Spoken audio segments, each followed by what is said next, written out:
Hello दोस्तों, जिस sir के ऑनलाइन प्लेटफॉर्म पर मैं एल सिर्फ आपका हार्दिक स्वागत करता हूं। दोस्तों आज का जो हमारा टॉपिक है वह रासायनिक बलगतिकी का एक महत्वपूर्ण टॉपिक लेकर के मैं आपके समक्ष उपस्थित हूं, जिसका नाम है शून्य कोण की अपक्रिया। तो शून्य कोण की अपक्रिया क्या होती है, किस तरीके से इसको डेराइव किया जाता है, इसका इंटीग्रेटेड रेट लॉ क्या होता है, ये सारी चीज़ें इस वीडियो के अंतर्गत हम लोग डिस्कस करने वाले हैं। तो आइए शुरू करते हैं। शून्य कोण की अपक्रिया, जो हेडिंग होगा हमारा यह होगा शून्य कोण की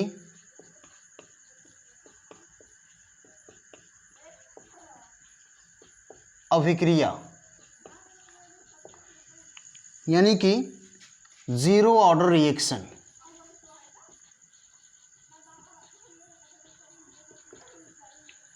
या इसी को हम लोग जीरो ऑर्डर काइनेटिक भी बोलते हैं। क्या बोलते हैं इसे हम लोग? जीरो ऑर्डर काइनेटिक या जीरो ऑर्डर रिएक्शन, यानी कि शून्य कोण की अपक्रिया हम लोग क्या करते हैं, इसे बोलते हैं। अब शून्य कोण की अपक्रिया क्या होती है, किस तरीके से डिराइव किया जाता है, क्या फॉर्मूला होता है, उस पर हाफ लाइफ टाइम क्या होती है शून्य कोण की अपक्रिया के लिए, सारी चीज़ें हम लोग यहाँ पर डिस्कस करेंगे।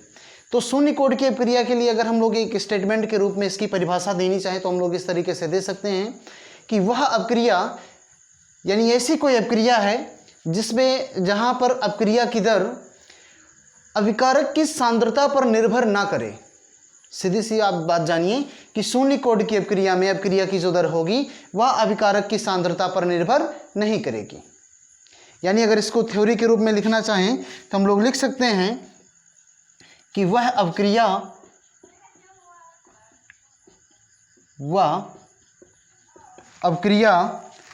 जिसकी दर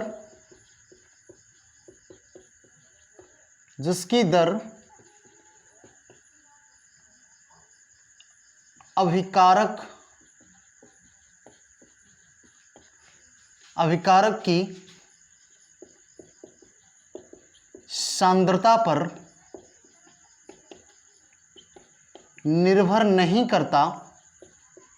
सांद्रता पर निर्भर नहीं करता, शून्य कोण की अभिक्रिया कहलाता है। क्या कहलाता है? ये शून्य कोण की अपक्रिया कहलाता है। यानी ऐसी अपक्रिया जिसमें अपक्रिया की दर अभिकारक की सांद्रता पर निर्भर ना करे, तो ऐसी अपक्रिया क्या कहलाता है? वो शून्य कोण की अपक्रिया कहलाता है। क्या कहलाएगा? वो शून्य कोण की अपक्रिया कहलाएगा। जैसे देखें हमारे पास, जैसे मान लिया जाए कोई रिएक्शन है, या रिएक्शन जैसे ए से प्रोडक्ट बन रहा है, ए से प्रोडक्ट क्या हो रहा है?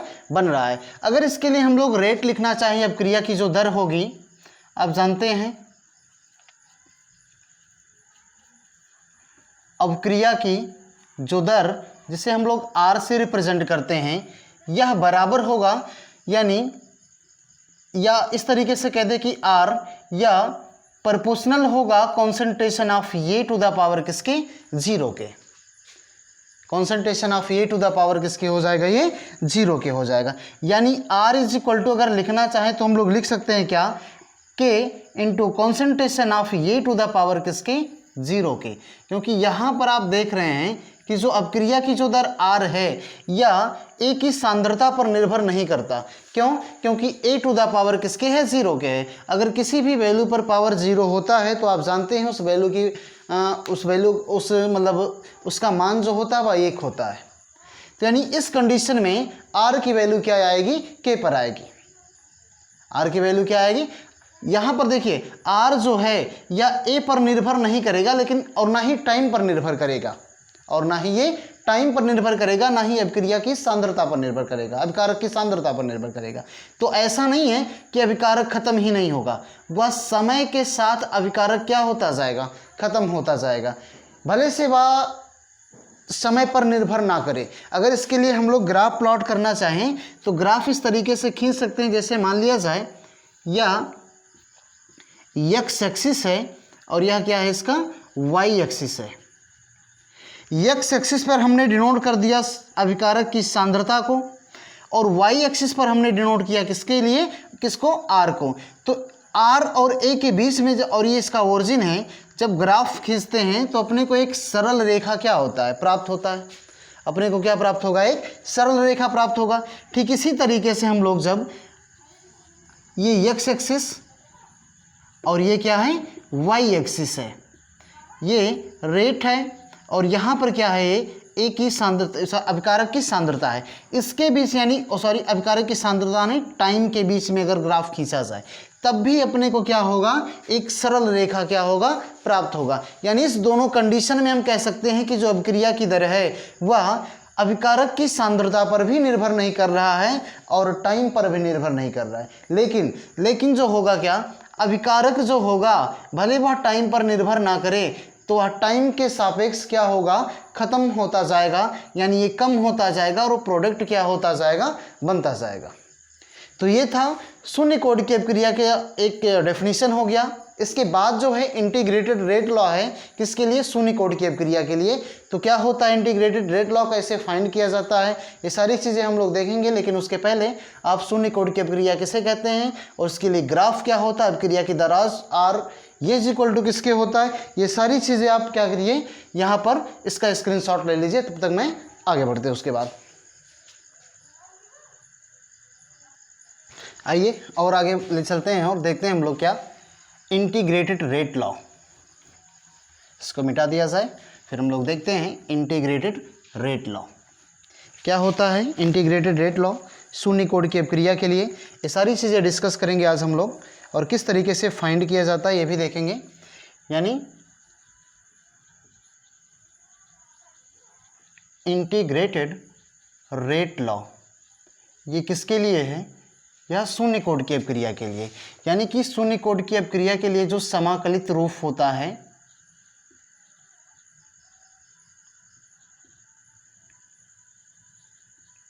जो दर होता है, क्या होता है, ये सारी चीज़ें देखेंगे हम लोग यहाँ पे। तो जैसे देखो, जैसे मान लिया जाए कोई रिएक्शन है जो ए से प्रोडक्ट क्या हो रहा है, बन रहा है। यहाँ पर बहुत ध्यान से, बहुत केयरफुली देखेंगे। कोई रिएक्शन है और इसमें ए जो है या अभिकारक है और अभिकारक से क्या हो रहा है, प्रोडक्ट बन रहा है। जब t इक्वल टू 0 है तो मान लिया जाए ए के A0 मोल है, ए के कितने मोल हैं, A0 मोल है, और प्रोडक्ट उस कंडीशन में क्या होगा, 0 होगा। जब शुरू में A0 का मतलब है कि अभी ये 100% है, उस कंडीशन में प्रोडक्ट क्या होगा, 0 होगा। और t टाइम बाद इसके मान लेते हैं A मोल खत्म, इसके A मोल बचते हैं, तो प्रोडक्ट बनेगा कितना, A0 माइनस A, कितना बनेगा, A0 माइनस A। तो यहाँ पर देखिए आप लोग, हमने क्या पढ़ा, हम लोगों ने देखा कि जो रेट होता है, जो अभिक्रिया की जो दर होती है, अभिक्रिया की दर जिसे हम लोग R से रिप्रेजेंट करते हैं, यह इज इक्वल टू होता है किसके, यह होता है K, और concentration of A to the power किसके, 0 के होता है, concentration of A to the power 0 के। और जब आप अभिक्रिया की दर की बात करते हैं तो R इज इक्वल टू, हम प्रोडक्ट के लिए क्या लिख सकते हैं, यहाँ पर 1 है तो -1/1, और ये डी ए अपान किसके लिख सकते हैं, यहाँ पे dt के लिख सकते हैं।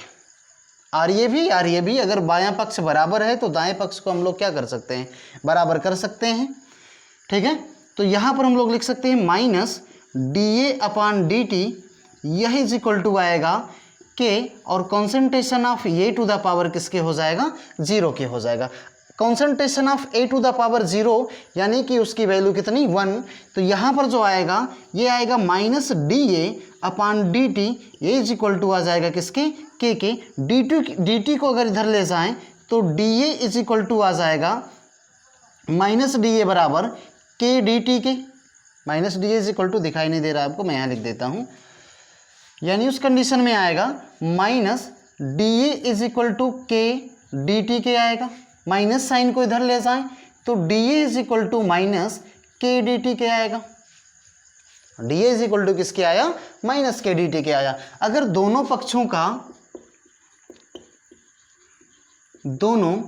पक्षों का समाकलन कर दें तो समाकलन करने पर क्या आ जाएगा, ये integration of dA is equal to integration of minus K D T के, integration of D A is equal to integration of minus K D T के। अब देखो यहाँ पर minus K D T constant है तो ये इंटीग्रेशन के बाहर हो जाएगा, तो इंटीग्रेशन ऑफ डी ए और ये इज इक्वल टू आएगा माइनस के बाहर और ये इंटीग्रेशन किसके हो जाएगा डी टी के। जब देखो टी जब जीरो है, टी जब अगर लिमिट पुट करें हम लोग यहाँ पे तो जब टी जीरो है तो कॉन्सेंट्रेशन कितना है ए नॉट है, कॉन्सेंट्रेशन कितना है ए नॉट है। लेकिन टी टाइम बाद कॉन्सेंट्रेशन कितना हो जाता है ए हो जाता है। इसको अगर इंटीग्रेट करें हम लोग तो यहाँ पर आएगा कॉन्सेंट्रेशन ऑफ ये की लिमिट ए नॉट से लेकर के कहाँ तक है ए तक है, डी ए का इंटीग्रेशन कितना आ जाएगा ए आएगा, तो उसकी लिमिट कहाँ से कहाँ तक ए नॉट से लेकर के ए तक है। फिर यहाँ पर आएगा माइनस के और डी टी का जब इंटीग्रेशन करेंगे तो टी आएगा और टी की लिमिट जीरो से लेकर के कहाँ तक है टी तक है। अब यहाँ पर देखिए अपर लिमिट में से लोअर लिमिट हम लोग क्या करते हैं घटाते हैं, तो यानी यहाँ पर आएगा ए माइनस ए नॉट और ए इज इक्वल टू माइनस के, और यहाँ पर जब घटाएंगे तो टी माइनस किसके हो जाएगा ये जीरो के हो जाएगा, टी माइनस जीरो के। यानी बचेगा क्या यहाँ पे A minus A not A is equal to minus K T के, या हम इसे लिख सकते हैं कि ए बराबर ए नॉट और ये माइनस किसके आएगा के टी के आएगा। ये इंटीग्रेटेड रेट लॉ होता है किसके लिए, इंटीग्रेटेड रेट लॉ अपने को क्या मिला यहाँ पर मैं लिख देता हूँ ए इज इक्वल टू मिला ए नॉट माइनस के टी के, ए इज इक्वल टू किसके मिला ए नॉट माइनस के टी के। जहाँ पर देखिए जहाँ ए जो है आपका या ए नॉट जो है यहाँ पे ए नॉट जो है ये प्रारंभिक सांद्रता है, ए नॉट क्या है प्रारंभिक सांद्रता है, अभिकारक की प्रारंभिक सांद्रता है, और ए जो है या उसकी अंतिम सांद्रता है, टी टाइम बाद जो सांद्रता बचती है यानी कि वह अंतिम सांद्रता है। के जो है यह दर नियतांक है, दर नियतांक है।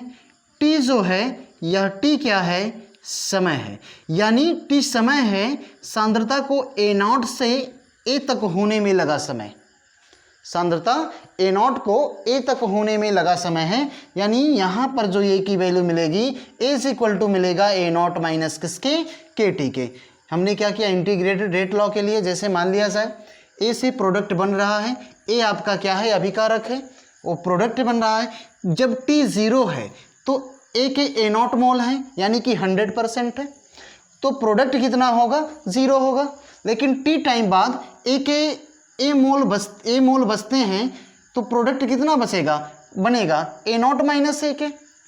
अभिक्रिया की जो दर इसके पहले हमने देखा है जब हम लोग जीरो ऑर्डर की रिएक्शन अभी शुरू कर रहे थे तो वहाँ पर मैंने आपको बताया कि अभिक्रिया की जो दर होती है आर या अभिकारक की सांद्रता पर निर्भर नहीं करती है। उस कंडीशन में आर की वैल्यू जो अपने को मिला था वह मिला था R is equal to K concentration of A to the power किसके जीरो के, यानी आर इज इक्वल टू। और जब हम लोग अभिक्रिया की दर पढ़ते हैं तो प्रोडक्ट के लिए माइनस साइन और रिएक्टेंट के लिए माइनस साइन और प्रोडक्ट के लिए प्लस साइन कंसीडर करते हैं। माइनस साइन सिर्फ ये बताता है कि आपका जो अभिकारक है वह खत्म हो रहा है और प्लस साइन यह बताता है कि प्रोडक्ट की सांद्रता जो हो रही है वह बढ़ रही है। तो अगर बायां पक्ष बराबर है तो दायां पक्ष भी हमारा क्या होगा बराबर होगा, यानी minus D A upon D T is equal to किसके आएगा K concentration of A to the power किसके जीरो के। Concentration of A to the power ये टर्म्स तो क्या हो जाएगा 1 हो जाएगा, 1 का के में मल्टीपल होगा तो के ही आएगा। तो minus D A upon D T is equal to किसके आएगा के। तो माइनस डी ए बराबर के डी टी के, या माइनस साइन को उधर ले जाएं तो डी ए बराबर माइनस के डी टी के। दोनों पक्षों का अगर समाकलन कर दें हम लोग तो integration of D is equal to integration of minus K D T के। अब ये माइनस के जो है ये कांस्टेंट है तो माइनस के को मैंने बाहर ले लिया, तो कौन सा integration of D is equal to minus K integration of D T. Limit put किया हमने टाइम का, तो जब टाइम जीरो है तो सांद्रता कितनी है ए नॉट है, लेकिन टी टाइम बाद सांद्रता कितनी बचती है ए बचती है। तो यानी यहाँ पर डी ए का जब इंटीग्रेशन करेंगे तो 1 ए ही आएगा।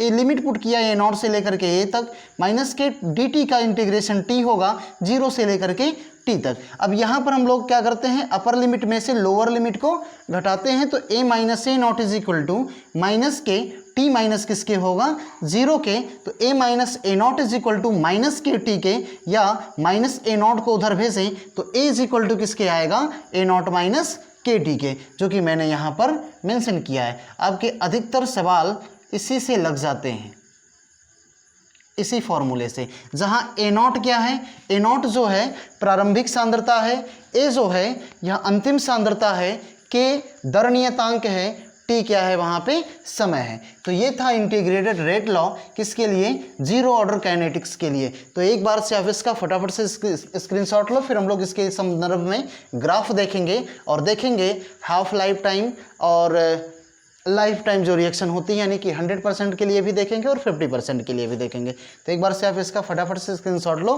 फिर हम लोग आगे की तरफ बढ़ते हैं।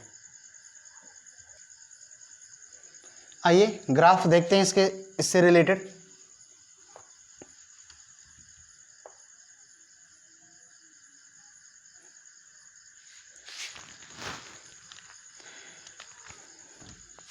ग्राफ देखो, एक ग्राफ भी कभी कभी पूछ लेता है। ये जो टर्म्स हैं जीरो ऑर्डर की काइनेटिक्स या फिर फर्स्ट ऑर्डर की काइनेटिक्स जो होती है, ये बोर्ड के भी पॉइंट ऑफ व्यू से और IIT JEE के या नेट के पॉइंट ऑफ व्यू से भी क्या होती है, काफ़ी इंपॉर्टेंट होती है। तो आज हम लोग देख रहे हैं इस वाले वीडियो में zero order kinetics. Next video में देखेंगे हम लोग फर्स्ट ऑर्डर काइनेटिक्स के लिए, और उससे रिलेटेड जो भी क्वेश्चंस होते हैं ये सारी चीज़ें देखेंगे हम लोग।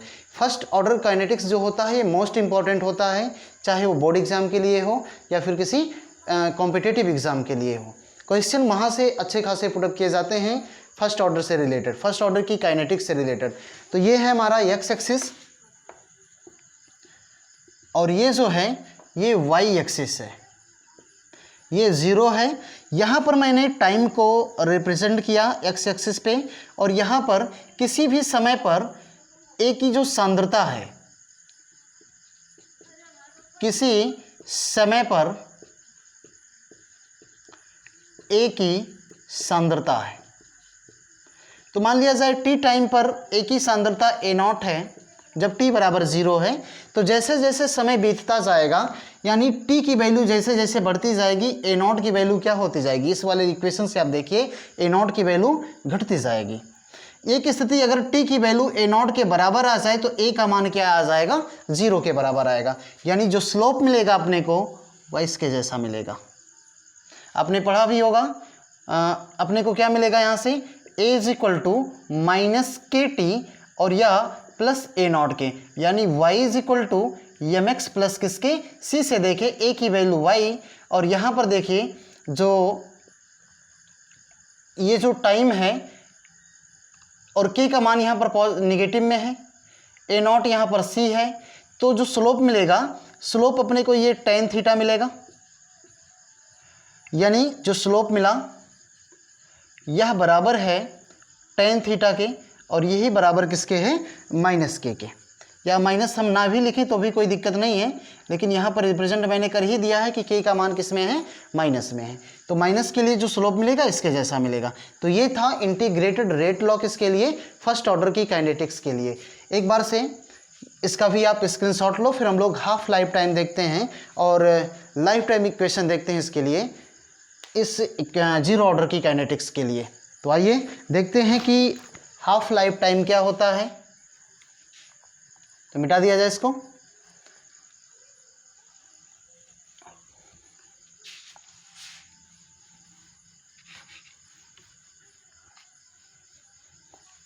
बस अपने को ज़रूरत किस चीज़ की है, अपने को ज़रूरत है A is equal to A not minus K T की। सारी चीज़ें वहीं से डिराइव हो जाएंगी। जैसे देखिए अपने को फॉर्मूला क्या मिला है, A is equal to A not minus K T के, ये फॉर्मूला मिला है। अब यहाँ पर अर्ध आयुकाल देख रहे हैं हम लोग, किसके लिए, फर्स्ट जीरो ऑर्डर की काइनेटिक्स के लिए, अर्ध आयु काल, ठीक है, यानी हाफ लाइफ टाइम। अर्ध आयुकाल, अर्ध आयुकाल क्या होती है कि अर्ध आयुकाल एक ऐसा टाइम होता है जिस पर किसी भी अभिकारक की सांद्रता जो होती है अपनी प्रारंभिक सांद्रता का 50% बचे, यानी प्रोडक्ट 50% बन जाए और अभिकारक जो बचे वह भी 50% ही बचे। यानी अगर इसको थ्योरेटिकल फॉर्म में लिखना चाहें तो हम लिख सकते हैं कि वह समय जिस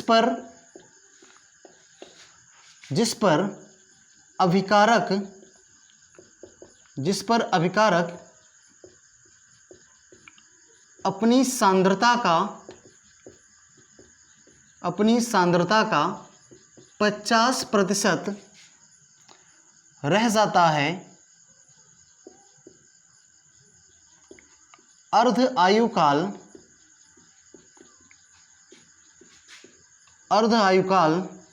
कहलाता है। वह समय क्या कहलाता है? अर्ध आयुकाल कहलाता है। अर्ध आयुकाल को हम लोग इसे T½ से प्रदर्शित किया जाता है। किसे रिप्रेजेंट करेंगे इसे हम लोग? T½ से। इसे T½ से हम लोग क्या करते हैं? रिप्रेजेंट करते हैं। किसको? अर्ध आयुकाल को। तो यहां पर देखिए, जैसे हमने क्या लिया था, मान लिया जाए ए से प्रोडक्ट क्या हो रहा है? बन रहा है। ये हमेशा कंसीडर करना है आपको। ए से प्रोडक्ट, इससे क्या होगा कि न्यूमेरिकल भी आसान हो जाएगा और सारी चीज़ें आपके लिए आसान हो जाएगी। जब T बराबर 0 है तो ए के A0 मोल हैं और प्रोडक्ट क्या है? 0 है। T के A0 मोल, जब T बराबर 0 है तो अभिकारक आपका 100% होगा, यानी कि A0 है तो प्रोडक्ट आपका 0 होगा। उस कंडीशन में अगर मान लिया जाए T टाइम बाद, यानी T½ पे क्या हो जाएगा? A0 आधा बचेगा और प्रोडक्ट आधा क्या हो जाएगा? बन जाएगा। ठीक है, यानी कि दोनों की जो सांद्रता होगी, रिएक्टेंट और प्रोडक्ट की सांद्रता बराबर होगी A0/2 और A0/2 के। बात समझ में आई कब? जब T बराबर किसके हैं? T½ के हैं। तो देखो फर्स्ट ऑर्डर की, जीरो ऑर्डर की जो काइनेटिक्स है, शून्य कोट की अभिक्रिया से क्या होगा? क्या होता है ये? A = है A0 - KT के। अब A जो है ये वाला पार्ट है और ये इसकी प्रारंभिक सांद्रता है। अंतिम सांद्रता कितनी बचनी चाहिए? ये भी हो जाए A0/2 के और यह = A0 - K। T की वैल्यू है T½ T की वैल्यू कितनी है? T½ यानी कि T½ यानी T = T½ पर जो अंतिम सांद्रता है वह A0 किसके है? 2 के है। अगर मैं -K T½ को इधर ले आऊं और इसको इधर लेकर के चला जाऊं तो ये हो जाएगा K T½ या = A0 - किसके? 2 के होगा। आगे देखिए, अगर इसको मैं सॉल्व करता हूं तो K T½ या = आएगा, एलसीएम लेंगे या इसका मल्टीपल करा दें तो 2A0 - A0 A0/2 के। तो K T½ जो आएगा यह बचेगा A0 किसके?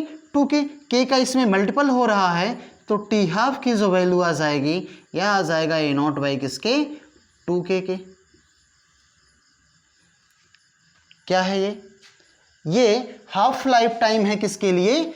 ये है half life time zero order की काइनेटिक्स के लिए। हाफ लाइफ टाइम क्या है? ये जीरो ऑर्डर की काइनेटिक्स के लिए है। यहाँ से हम लोग हाफ लाइफ टाइम क्या कर लेंगे?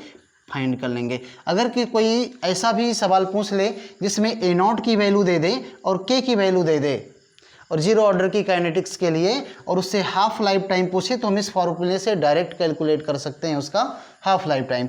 तो ये था हाफ लाइफ टाइम रिएक्शन किसके लिए? जीरो ऑर्डर की काइनेटिक्स के लिए। क्या वैल्यू मिला अपने को? T½ = A0 किसके? 2K के। तो एक बार से आप इसका फटाफट से स्क्रीनशॉट लो, फिर हम लोग नेक्स्ट देखते हैं कि लाइफ टाइम रिएक्शन के लिए क्या इक्वेशन मिलेगा अपने को। ये सारी चीज़ें देखते हैं। स्क्रीनशॉट ले लीजिए इसका, फिर हम लोग आगे बढ़ते हैं। मिटा दें? चलो देखो,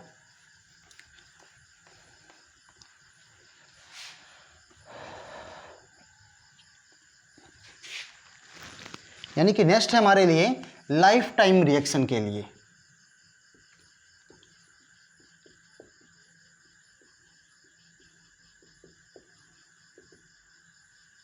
यानी लाइफ टाइम रिएक्शन के लिए जब आपका रिएक्शन 100% क्या हो जाए?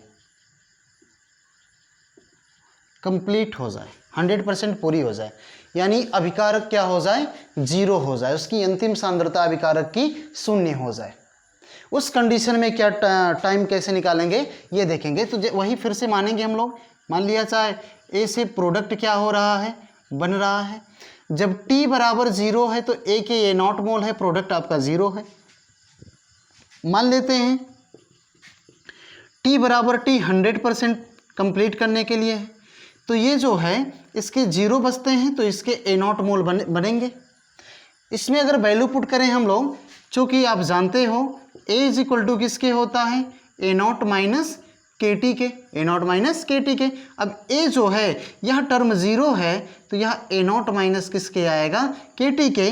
तो के टी को अगर इधर ले आए तो प्लस में हो जाएगा और के टी बराबर किसके आ जाएगा, ए नॉट के। उस कंडीशन में T जो लाइफ टाइम की रिएक्शन के लिए बचेगा यह आएगा आपका ए नॉट बाई किसके, के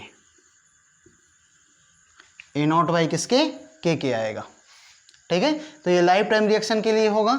एक बार से आप इसका भी स्क्रीनशॉट ले लो, ये लाइफ टाइम रिएक्शन के लिए। तो ये था दोस्तों 0 ऑर्डर की काइनेटिक्स, उसके लिए उसकी ग्राफ उससे संबंधित, और हाफ लाइफ टाइम 0 ऑर्डर की काइनेटिक्स के लिए, लाइफ टाइम रिएक्शन 0 ऑर्डर की काइनेटिक्स के लिए उसके क्या फॉर्मूले होते हैं, ये सारी चीज़ें मैंने आपको डिटेल में बता दिया।